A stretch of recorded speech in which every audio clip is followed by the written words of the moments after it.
तान काही नवे तान माने, नवे योग यागे नवे भोग त्यागे, समाधान ते सज्जनाचे योगे. श्रीराम महावाक्य तत्वादिके पंचीकरणे, पुणे पाविजे संत संगे विवरणे, द्वितीयेसी संकेत जोदा विजेतो, तया सांडूनी चंद्रमा भाविजेतो. श्रीराम दिसेना जनी तेची शोधोनी पाहे, बरे पाहता गोज तेथे राहे, करी घेऊ जाता कदा आढळेना, जनी सर्व सपोंदाटले ते कळेना. श्रीराम मनी जाणता तो चनी मूर्ख पाये, अतर्काशित का पाहवेना, तया लक्षिता वेगळे राहवेना. श्रीराम बहुशास्त्र धुंडाळिता वाद आहे, जया निश्चयो एक तोही नसाये, मती भांडती शास्त्र बोधे विरोधे, गती कुंटती ज्ञान बोधे प्रबोधे.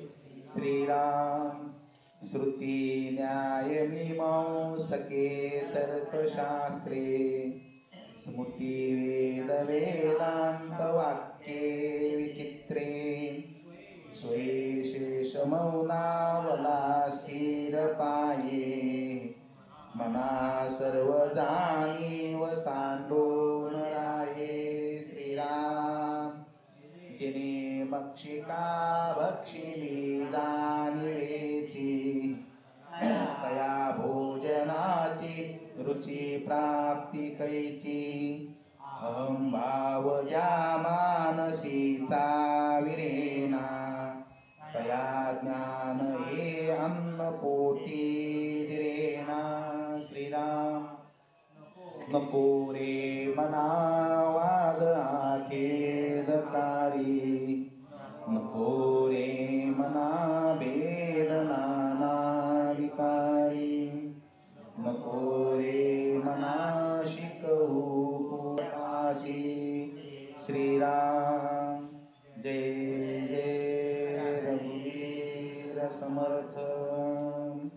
गणेश शारदा चैव सद्गुरु सज्जनस्तथा, आराध्य दैवतं गुह्यं सर्वं मे रघुनन्दनः.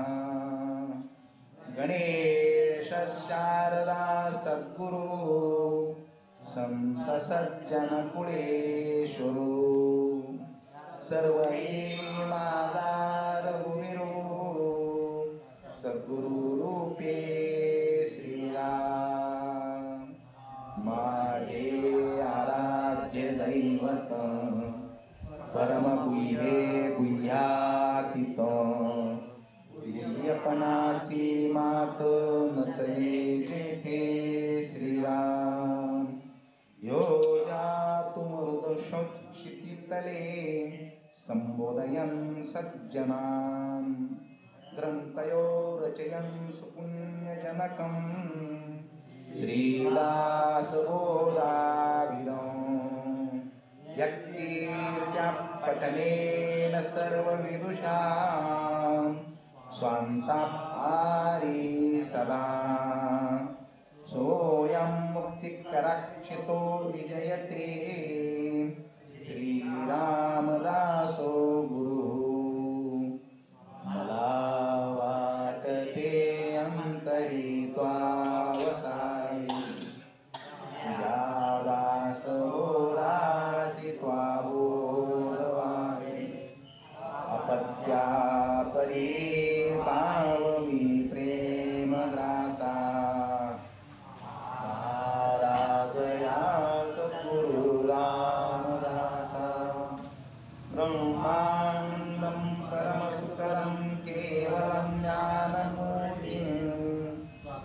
द्वन्द्वातीतं गगनसदृशं तत्त्वमस्यादिलक्ष्यम् एकं नित्यं विमलमचलं सर्वधी साक्षिभूतं भावातीतं त्रिगुणरहितं सद्गुरुं तन्नमामि। गुरुर्ब्रह्मा गुरुर्विष्णु गुरुर्देवो महेश्वरः गुरुर्साक्षात् परब्रह्म तस्मै श्री गुरवे नमः। अनेन प्रियतां देवो भगवान् जानकीपति श्रीरामचन्द्र प्रवेशाम् अस्माकं कुलदैवतम् श्रोता वक्ता श्रीराम समर्थ। जय जय रघुवीर समर्थ।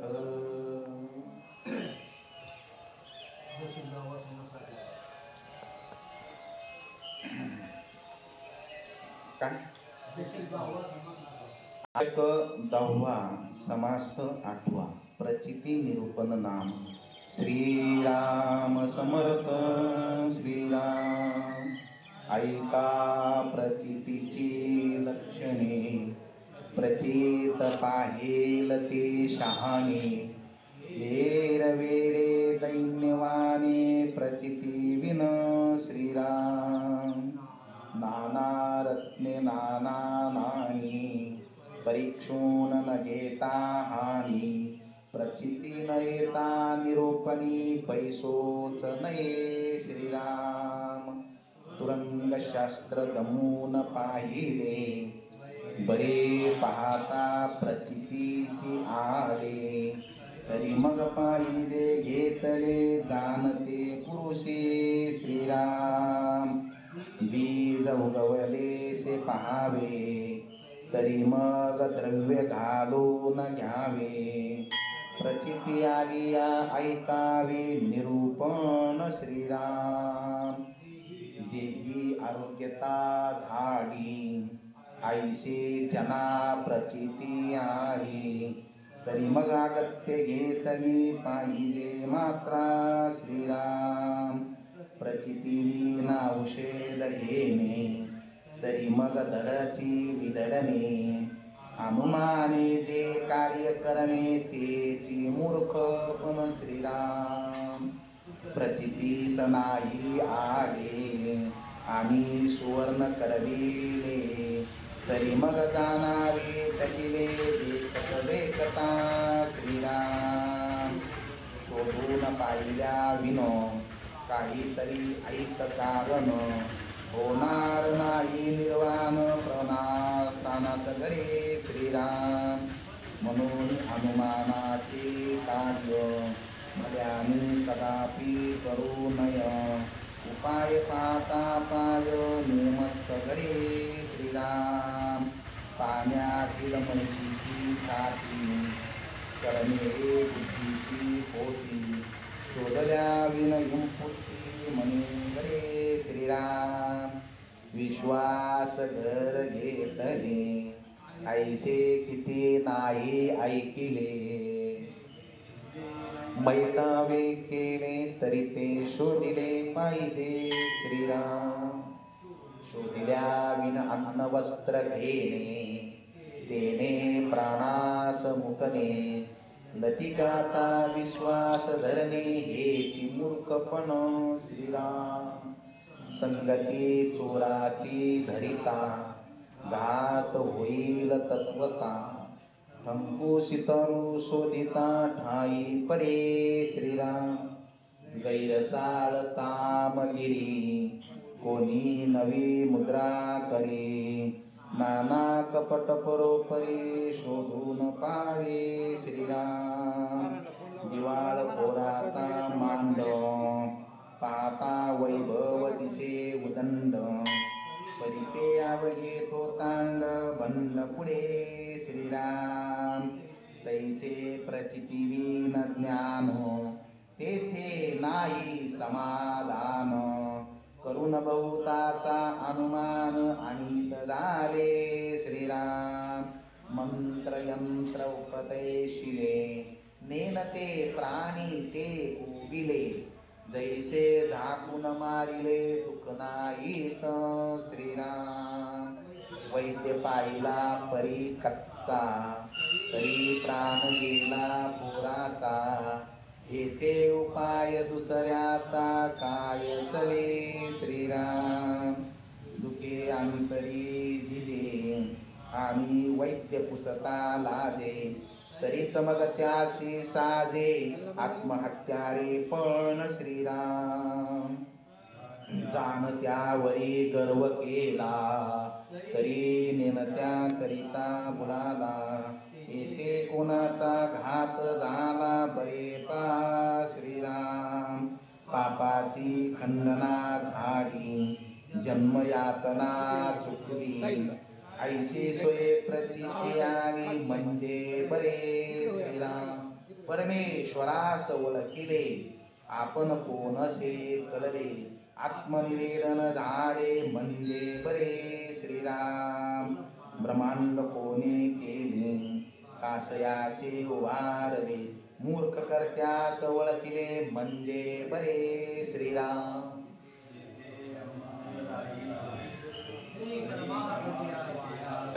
प्राणी संशय बुडाला प्रचिती विन श्रीराम. हे परमार्थाचे वर्म लटिके बोले तो अधम. लटिके मानितो अधम उद्धम यथार्थ जाणावा श्रीराम. हेत बोलण्याची झाली सीमा नेनता नकळे परमात्मा. असत्य नाही सर्वोत्तमा तू जानसी श्रीराम. माझे उपासनेचा बळीवार ज्ञान सांगावे साचार. मिथ्या बोलता उत्तर प्रभूस लागे श्रीराम. मनोनी सत्तेची बोलले कर्त्यास पाहिजे ओळखिले. मायाद्भवाचे शोधिले पाहिजे मूळ श्रीराम. हेची पुढी निरूपण बोलिलेची बोलिले प्रमाण.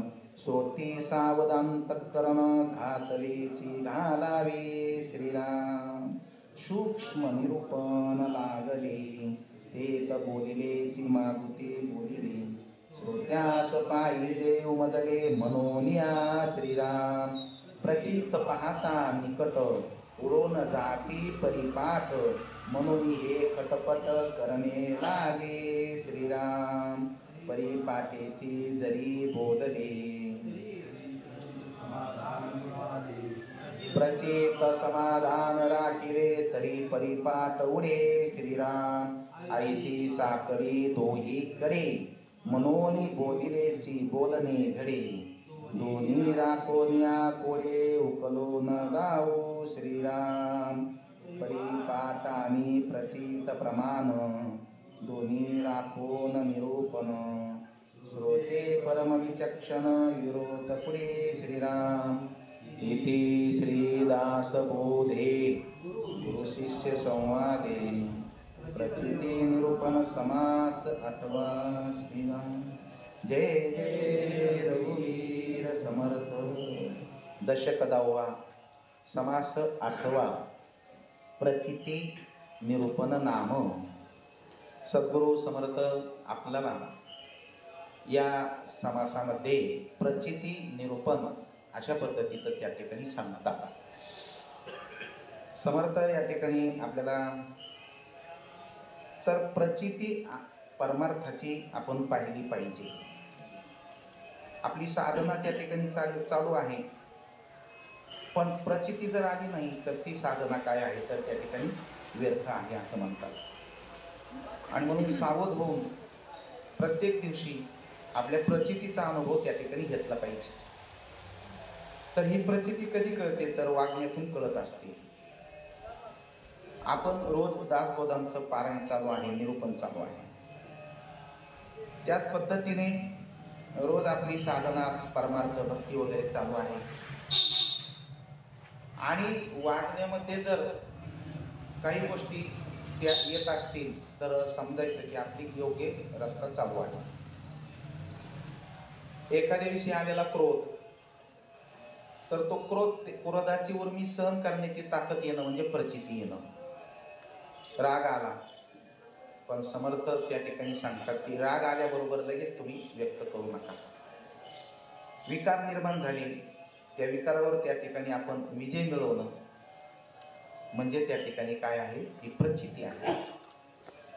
एखाद्याबद्दल आपल्याला त्या ठिकाणी घृणा द्वेष निर्माण होतो, पण जर आपली साधना चाललेली असल्यानंतर आपण थोडं 5 मिनिटं विचार केल्यानंतर त्याच्याही हृदयामध्ये परमात्मा आहे आणि आपल्या मनातला जो काही त्याच्याबद्दलचा भ्रूण तिरस्कार भावना ती जर निघून जात असेल तर समजून घ्यायचं की आपलं साधना व्यवस्थित चालू आहे. म्हणजे कोणत्याही जीवाविषयी मत्सर न होणं, द्वेष न होणं. कामाची उर्मी निर्माण झाली तर प्रचिती घ्यायची, अरे हा काम आपल्याला खड्ड्यात नेणार आहे, तो त्या ठिकाणी आपल्याला नाश करणार आहे. आणि म्हणून आपली साधना काय चालली, आपण कोणतं त्या ठिकाणी आपल्याला सद्गुरू शिकवतात, अशा पद्धतीने थोडं अंतरंग होऊन विचार करून त्या कामावरती विजय मिळवणं, याला प्रचिती त्या ठिकाणी म्हणतात. म्हणजे आणि प्रचिती विन केलेला परमार्थ, प्रचिती विन केलेली साधना व्यर्थ म्हणले बेंडकाच्या वटवटीसारखी त्या ठिकाणी आहे. बेंडूक वटवट तैसेच एका. आणि म्हणून प्रचिती नसता जे काही कोणत्याही गोष्टी आपण केलेल्या असतात त्या वरून वरून असतात, त्याला त्या ठिकाणी काही अर्थ नाही.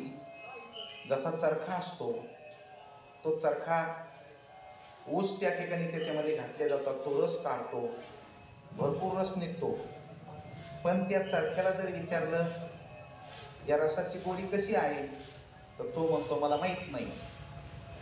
तो तर रस काढतो ना, 24 तास रस पडतो, गोडी, तर तो चरखा सांगतो मला गोडी माहित नाही, फक्त रस टाकणं एवढं माहिती, मला गोडी नाही. आपण जर नुसतं परमार्थाची चरचर करत असेल, साधना चालू आहे, उपासना चालू, हरिपाठ चालू आहे, एकादशी चालू आहे आणि प्रचिती शून्य आहे, तर त्या ठिकाणी समर्थ म्हणतात असं जर घडत असेल तर प्रचितीविना परमार्थ व्यर्थ आहे. तर प्रचितीविना निरूपण व्यर्थ आहे, प्रचितीविना त्या ठिकाणी साधना व्यर्थ आहे.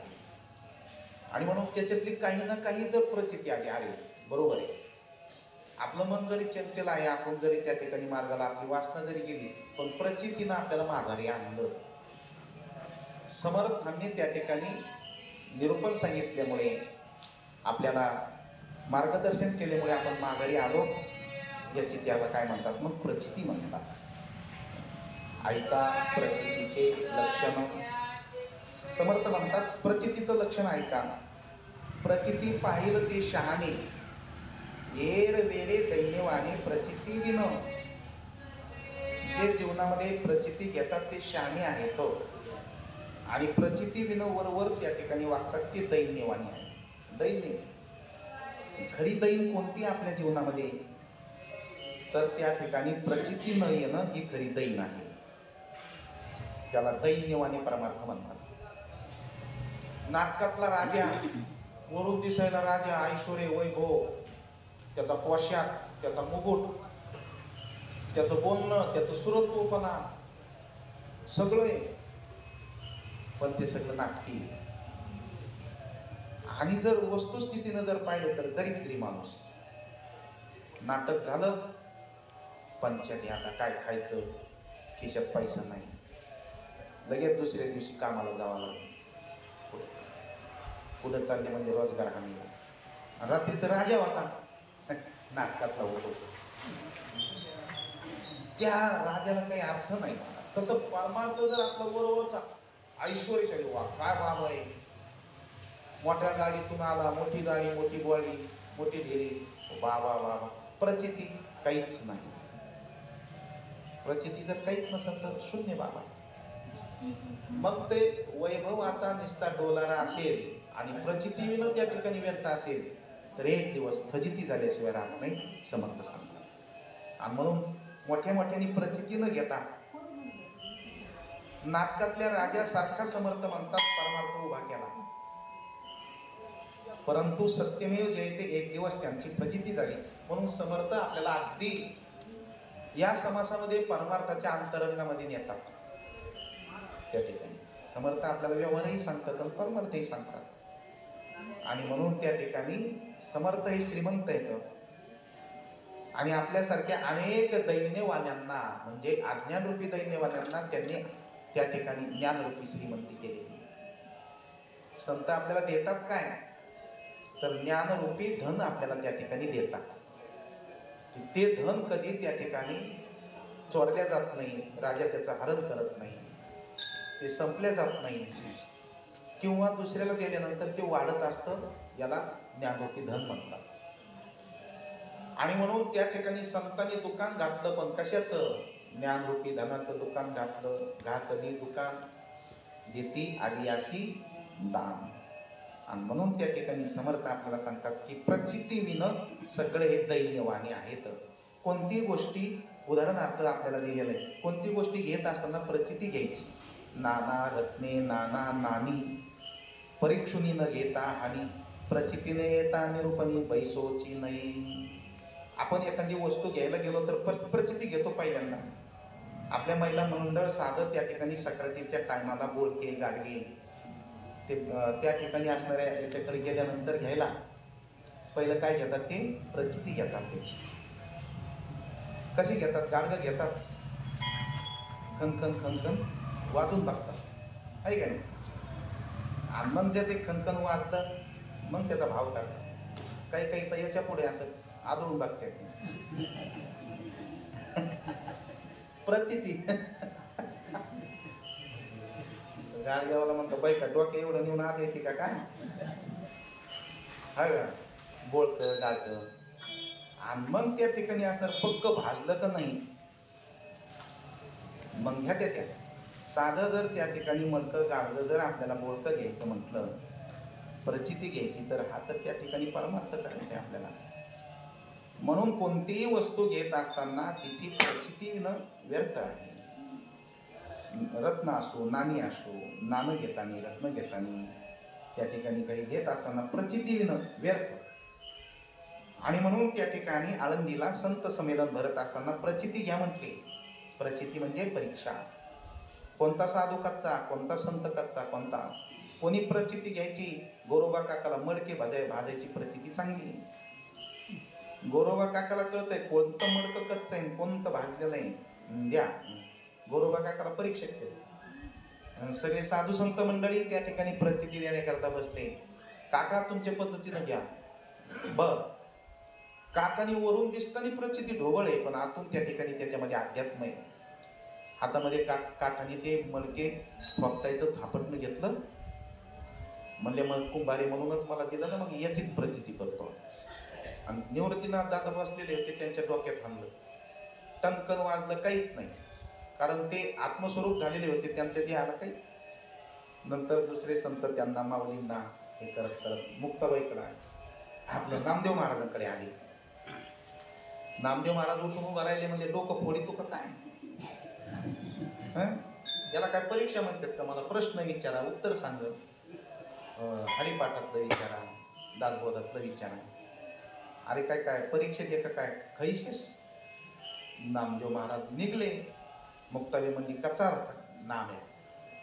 आणि 14 वर्षाच्या मुक्ताबाई त्या ठिकाणी 22-35 वर्षाच्या नामदेवाला कच्च म्हटल्या राग आला. पंढरपूर आले, काय देवा प्रचिती पाठवण्याकरता मला पाठवलं, काय प्रचिती घ्यायला लागली, मला कच्चा कच्चा ती मुक्ताबाई म्हटली, तिचा अधिकार आहे का. देवा खरा पक्का मी आहे ना, कारण माझ्या ताटात जेवतो बसतो बोलतो, नामा कच्चाच आहेस, आणि तू पण त्यांच्या पार्टीचा आहेस का, तू पण मला कच्चा म्हणायला लागला. कच्चा आहे. आणि कसं काय कच्चा आहे, तर मग त्याच्यात परीक्षा द्यायला हे केलेलं आहे, घिसड्याचं रूप घेतलं, हे केलं. तर त्या ठिकाणी नामदेव महाराजांना घिसड्याच्या रूपातल्या देवाला ओळखता आलं नाही. त्या चिंचीच्या झाडाखाली भजन करीत बसलेले असताना त्या ठिकाणी ते घिसडी गेली गाढवावर, तर ते सगळं काढलं. म्हणले आता लवकर लवकर काय करा, आपला स्वयंपाक करा. घिसड्याचा स्वयंपाक काय, तर म्हणले घ्या कोंबड्या टाका लवकर. त्या ठिकाणी ते पातेलं मोठं ठेवलं, त्याच्यात कोंबड्या टाकल्या. म्हणले हो काही भरलं नाही म्हणले त्या ठिकाणी असणार हे बघून. म्हणले नाही भरलं का? टाका म्हणले ते बोकड टाकलं, भरलं नाही. कुत्रं टाका, टाकलं, भरलं नाही. म्हणजे गाढव तरी कशाला ठेवायची? गाढव टाका, गाढव टाकलं, भरलं नाही. अरे वो छोकरा बैठा आहे ना उधर, उसको पकडो असं म्हटल्यावर म्हणजे अरे मला टाकायचा अंदाज. धावत पळत मंदिरात आले, म्हणले काय झालं? म्हणले ते मला टाकू लागले. नामा तो घिसडी आणि ती घिसडी मी होतो, ते गाढव करोड होतो. तुला प्रचिती नसल्यामुळे तुला त्या ठिकाणी ओळखता आलं नाही. प्रचिती घेण्याकरता, पक्क होण्याकरता औंध्याला जा. तिथं जावं लागलं आणि औंध्याला गेल्यानंतर त्या ठिकाणी यशोवतेच्याकडे गुरु करावं. मग प्रचिती आली. काय प्रचिती आली? की सगळ्या गटीराम देहादेवी, सगळीकडे देवाचं काय झालेलं आहे? दर्शन झालेलं आहे. आणि म्हणून प्रचिती नसता त्या ठिकाणी परमार्थ आपला व्यर्थ जात असतो. सगळ्या गोष्टीची प्रचिती आहे. वा, प्रचिती विन मोक्ष नाही, भावे विन भक्ती नाही, आणि भक्ती विन मुक्ती नाही, आणि गुरु विन ज्ञान नाही, आणि ज्ञानाविन मोक्ष नाही. अशा पद्धतीने प्रचिती विन व्यर्थ त्या ठिकाणी आहे. प्रचिती न येता निरूपणी पैसोची नाही. प्रचितीनं आता काय किती निरूपण ऐकलं पण प्रचिती नाही येत. औषध चालू आहे, दवा चालू आहे, गुणच येत नाही. रोज औषध आणणं चालू आहे, इंजेक्शन चालू येतं, त्या बाटल्या लावणं चालू आहे, त्या ठिकाणी गुणच येईना. का बरं गुण येईना? कारण डॉक्टरनी सांगितलं औषध घ्या, त्याला आंबट खाऊ नये, याला तर आंबट खाल्ल्याशिवाय राहत नाही. काय का नाही? मग गुण कसा येईल? पथ्य नाही तर प्रचिती नाही, आणि प्रचिती नाही तर औषधं घेणं काही उपयोगाचं नाही. तर त्या ठिकाणी बीज उगवलेसे पाहावे, तरी मग द्रव्य घालून घ्यावी. प्रचिती आली ऐकावे निरूपण. अहो, जे बीज, आपण शेतकरी माणसं आहेत, जे बीज शेतामध्ये चांगल्या पद्धतीचं उगवत आहे तेच घेतलं पाहिजे ना. आपण नवीन निघलं म्हणून आणली थैली, त्याची प्रचिती आहे का? कोणी लावलेलं आहे का?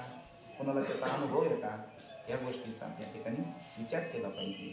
देही आरोग्यता झाली ऐशी जना प्रचिती आली, तरी मग ते घेतली पाहिजे. मात्र देहाला त्या ठिकाणी आरोग्यता प्राप्त झाली तरच ते औषध घेतलं पाहिजे. नाहीतर डॉक्टरची पदवी मोठा आहे, मोठा दवाखाना टाकलेला आहे, मोठ्या मोठ्या त्या ठिकाणी काय त्याला पदव्या येतात म्हणून जायचं, व्यर्थ आहे त्या ठिकाणी. असं जर केलं तर त्या ठिकाणी आपली नुकसान होण्याची दाट शक्यता असते. प्रचिती बिना औषध घेणे, तरी मग धडची बिघडणे. अनुमाने जे कार्य करणे त्याची मूर्खपण. डॉक्टरचा मोठेपणा पाहून त्याच्याकडे जाणं, औषध घेणं हे मूर्खपणाचं लक्षण. प्रचिती नाही काही. लय लोक जाते म्हणून आपण गेलं, सगळ्याला एकच पुडी देत होतो. पोट दुखायला एकच पुडी, पाठ दुखायला एकच पुडी, डोकं दुखायला एकच पुडी. आम्हाला एकच पुडी कसं काय? पुडी एकच आहे पण गुन्हा म्हणजे प्रचिती त्या ठिकाणी काहीतरी आली पाहिजे. प्रचितीस नाही आली आणि सुवर्ण करविले. बघा, आपल्याला फसवायला काही काही लोक येतात. समर्थ किती आपल्याला अगदी आपल्या व्यवहारातले बारीक बारीक उदाहरणं सांगतात. ते लोक येतात मग ते द्या, तुमचं पितळ द्या, तांब द्या, सोनं करून घेऊन येतो आम्ही त्या ठिकाणी. आणि मग या महिला मंडळीला लय आनंद वाटतो. पितळाचे तांब्याचे भांडे पडलेले आहेत घरामध्ये. बाई, त्याचं जर सोनं होऊन येत असेल तर काय करायचंय का? भरपूर आणतात आणि त्यांना देऊन टाकतात. ते म्हणते तुमचं किती किलो आहे, काय किलो आहे, त्याच्यात एवढं ग्राम मास वगैरे त्या ठिकाणी सोनं घेऊन येतो बघा आता. आणि मग त्याला ते देऊन टाकतात. आणि मग तो एकदा का थोडं बांधून सगळं हे करून एकदा घेऊन गेला की मग रामकृष्ण आहे. तर त्या ठिकाणी तांब गेलं, तुमचं पितळ गेलं, आणि सोनं तर गेलंच गेलं. मग त्या ठिकाणी अशा पद्धतीनं शोधून पाहिले हवीनं, काहीतरी एक कारण होणार नाही निर्वाण प्राणाशी घडे. शोधून पाहिल्याविनं जे काही आपण घेतले जातो त्याला त्या ठिकाणी काही उपयोगाचं नाही. म्हणून अनुमानाने कळत नाही. प्रचितीविनं त्या ठिकाणी कोणतीही गोष्ट त्या ठिकाणी घ्यायची नाही. साधं व्यवहारातलं उदाहरण, आपण गाई म्हशी घेत असताना प्रचिती त्या ठिकाणी अगोदर घेतो, नंतर त्या ठिकाणी काय आपण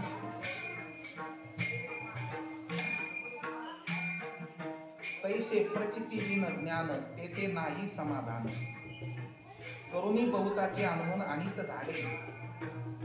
प्रचिती विन जे ज्ञान आहे ना ते समाधानाचं नाही, ते फक्त वरच्या बोलाचं आहे. त्याचा त्या ठिकाणी काही उपयोग होत. शिकविल्या बोलाचा, बोल शिकलेला असतं. सासू सुना येतात, नवीन लग्न झालं, त्या मुलीला शिकवलं त्याच्या आईनं, बाई सासूचं काही मोडायचं नाही बरं का, सासू म्हणून ते हो म्हणायचं. आता ती शिकलेली पोरगी होती, नांदायला आल्यानंतर सासू म्हणायची, का गं आज मला वाटतंय आता चपात्या करण्याऐवजी भाकरीच करा. तुम्ही हो बाई, हो आत्या बाई, तुम्ही म्हणता तेच करेल, भाजी हीच करा, तुम्ही म्हणता तेच करेल. मला असं वाटायला लागलंय आज जरा काही करू नये, खिचडीच करावं, तुम्ही म्हणता तेच करेल. याचं सासू म्हणले, सुनबाई मला असं वाटायला लागलंय लय वैताग आला जीवनाचा, मला वाटायला लागलंय मरूनच जावा. सुन म्हणते, हो आते बाई, तुम्ही म्हणता तेच करेल. सासू म्हणजे काय सगळं तेच खरंय म्हणायला लागलं. हो म्हणते, मग हे कसं मनातून म्हणते का कसं म्हणत नाही, म्हणजे मला माझ्या आईनं शिकवलं, म्हणजे हिला शिकवल्याचे बोल. हे सगळे काय आहे, शिकवल्याचे बोल. शिकवल्याच्या बोला